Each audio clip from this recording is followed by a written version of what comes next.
రాష్ట్ర విద్యాశాఖ కమిషనర్ గారికి, అదేవిధంగా బీసీ గారికి, కమిషనర్ మెంబర్స్ అందరికీ కూడా, అదేవిధంగా హాల్లో ఉన్నటువంటి ప్రొఫెసర్స్కి, అదేవిధంగా విద్యార్థులకు అందరికీ కూడా విప్లవ అభినందనలు తెలియజేస్తూ, నా పేరు Gaddam Nagarjuna, MA Telugu, AFDS state general secretary.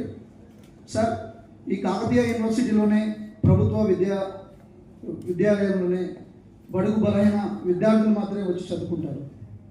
ధనవంతులందరూ కూడా కార్పొరేట్ విద్యకు వెళ్తూ ఉంటారు. కాబట్టి ఈ యూనివర్సిటీలో నూతన భవనాలు కానీ, నూతన కోర్సులు కానీ రావాలంటే ఫస్ట్ మన యూనివర్సిటీని కాపాడుకోవాల్సిన బాధ్యత ఇక్కడటువంటి వీసీలకు కానీ, ఫ్యాకల్టీ కానీ, విద్యార్థులకు కానీ ప్రభుత్వానికి ఉంటుంది. మన కాకతీయ యూనివర్సిటీ 1976లో ప్రతిపాదించింది సార్, స్థాపించింది. అప్పుడు దాదాపుగా 720 ఎకరాలు ఈ భూమి కేటాయించింది సార్ అప్పుడున్న రెవెన్యూ. కానీ మళ్ళీ ప్రభుత్వము 670 ఎకరాలు మాత్రమే యూనివర్సిటీకి కేటాయించింది.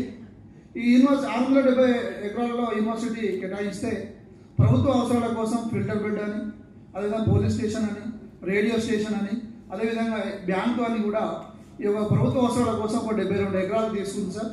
అందులో కెనాల్ కూడా మన యూనివర్సిటీ భూములోకి వెళ్ళే కెనాల్ వెళ్తుంది. అదేవిధంగా కొంతమంది ప్రైవేట్ వ్యక్తులు కానీ, రాజకీయ నాయకులు కానీ ఒక 40 నుంచి 50 ఎకరాలు కబ్జా చేసింది సార్.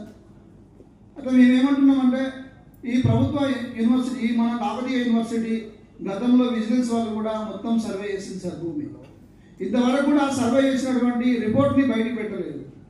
తక్షణమే ఆ రిపోర్ట్ బయట పెట్టి ఈ 670 ఎకరాలకు నిర్దిష్టమైన హద్దులు ఏర్పాటు చేసి చుట్టూ పరాన్ని కూడా నిర్మించాలని చెప్పి మేము ఈ సందర్భంగా మేము తెలియజేస్తున్నాం సార్. వీసీ గారు కూడా ఒక సందర్భంగా 22 కోట్లు ఈ 16 కోట్లకు విడుదలైనాయి, వచ్చినాయి, శాంక్షన్ అయిన ఒక సందర్భంగా సార్ చెప్పారు. మరి ఎందుకు నిర్లక్ష్యం జరుగుతుందో మాకు అర్థం కావట్లేదు సార్. తక్షణమే 670 ఎకరాలకు చుట్టూ 16 కోట్లు నేను చేసి